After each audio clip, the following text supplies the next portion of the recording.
Today, I'm saying goodbye to the sleeper gaming PC.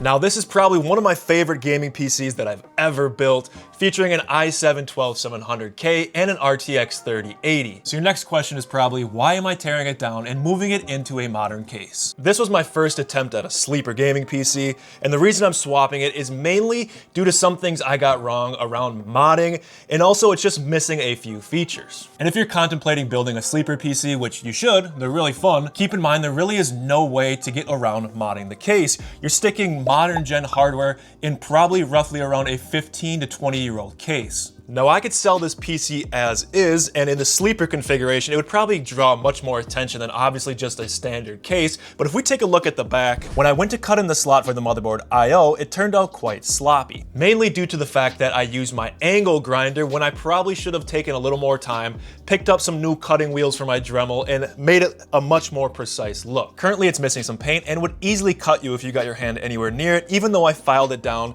as best as I could. You gotta remember, with these old cases, they're nothing like modern ones. This case is solid steel, it's thick and it's heavy. I hear that often. Anyway, I don't wanna be reliable for any accidents once this PC's out of my hands, so that is reason number one. The second is that it's missing two main features. The first one being the power button doesn't actually work. And now you might be saying, well, it should be easy to mod that and just make it work with that original one, maybe put some kind of switch back there. With the 3 intake fans modded on the front, there's just not a lot of room to run a wire, and to get it ran through there and actually make the button click, it's just kind of difficult. Now, my workaround for that is admittedly pretty neat. It's a card that goes into an extra PCIe slot on your motherboard, and then you have this wireless fob, kind of like your car. The only problem with it is that the battery on it dies so insanely fast, and I know I've made a video on this and everyone else had the same thing, cool, but you know, you gotta waste so much money in batteries. I had to pick up like a whole pack just to ensure that I could keep my PC turned on. And yes, you could take the side cover off, take a screwdriver and jump the pins, but who wants to do that every time they restart their PC? Certainly not I. And the second feature that's missing, not as big of a deal admittedly, but it is just kind of a quality of life thing, is the front case I/O. Having USB ports on the top or the front is just really handy, especially for me. Maybe it's just me because I'm a video creator, but I'm constantly plugging in SD card readers, thumb drives for my 3D printers. I'm plugging in wired controllers and having to reach around the back. It's just a little bit annoying. I'm not sure when I sell it if the new owner would feel the same way, but for me, just using it on and off, I did daily drive this. It just was something that got quite annoying pretty fast. And the last and final reason why I'm swapping this over is due to temperatures. As I mentioned before, this is an all steel case, and the hardware that was in it 20 years ago, I'm sure, didn't put off that much heat, so there wasn't much thought into ventilation and keeping the temperatures down. An RTX 3080 and i7-12700K, playing at 1440p, it gets pretty warm. I did drill holes in the front of the case to allow the 3 intake fans to suck in as much cool air as they could, and I tried to keep it subtle and keep it to the original look of the case. I also added a rear exhaust fan and 3D printed some feet on the bottom to lift it up a little bit.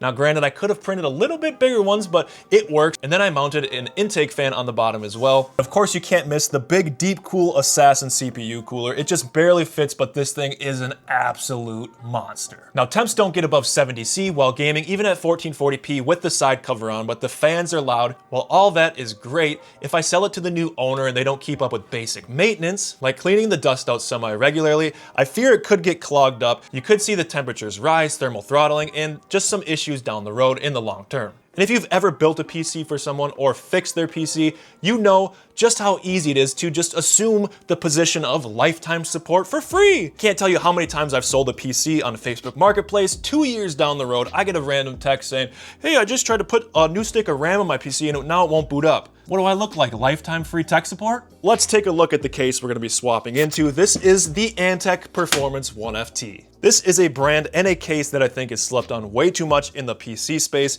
It's a large case with a metal grate look on the front of it, plenty of space for cooling and cable management, and a small screen on the top to display your temps. Let the swap begin.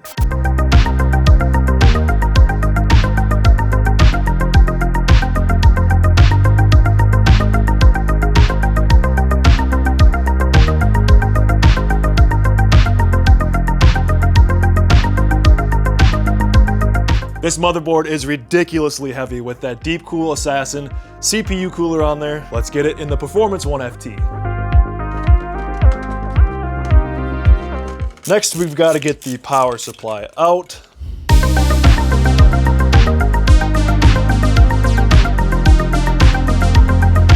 This is a Seasonic Vertex power supply. It's an absolutely fantastic power supply. I will link it down below as well as all the other parts that I used for this build. Let's go ahead and get it installed.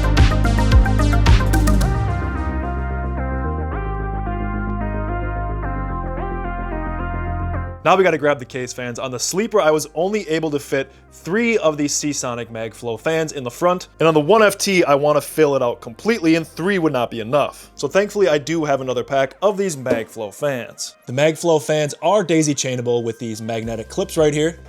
And these are some of my favorite fans to use in a lot of my builds.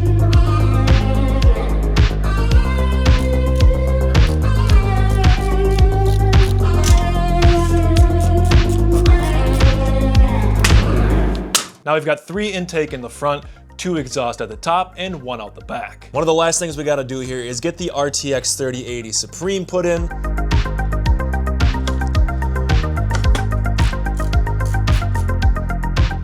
All that's left now is the cable management, 24 pin, our 888 pin, and just a few wires in the back. To be honest, not that bad. And we're done just like that with the power of editing. Let's check out the review.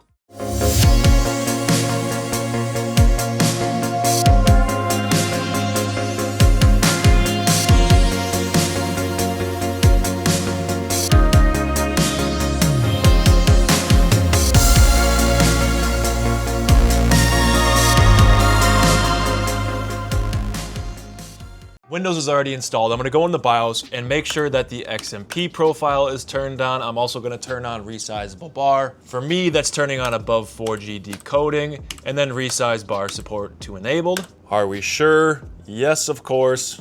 This PC is all done. I think one of my buddies, Hunter, is gonna buy this from me and I will be doing another sleeper. See ya.